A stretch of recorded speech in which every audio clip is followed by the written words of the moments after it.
Euzubillahimineşşeytanirracim. Bismillahirrahmanirrahim. Urmattуу момун мусулмандар, бүгүн мен сиздер менен башыбызга оор сыноо келсе, биз мусулман катары эмне кылабыз?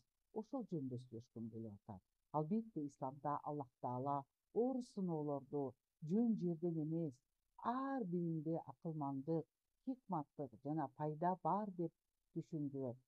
Сыноо бул жазалануу эмес, тескерисинче ыймандын чыгамдуулугун, бекемдигин жана чыныгы, ишенимди сынай турган мүмкүнчүлүк болот. Бакара сүрөсүнүн 155-аятында Аллах Таала мындай деп атат: Аузу биллахи минаш шайтанир раджим. Бисмиллахир-рахманир-рахим. Ва ланаблуваннакум бишайин минал хауф вал жу'i ва нафсин минал амвал.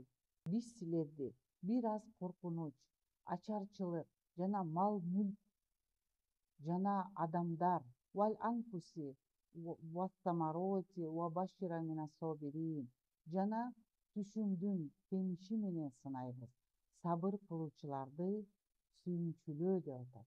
Аллах Таала демек ушундай башыбызга кыйынчылык түшсө, бизди сабырдуулукка чакырып атат. Ошондуктан оор сыноо бул Аллахтын бизди жакындатуу жана даражабызды көтөрүү жолдорунун бири болуп эсептелинет.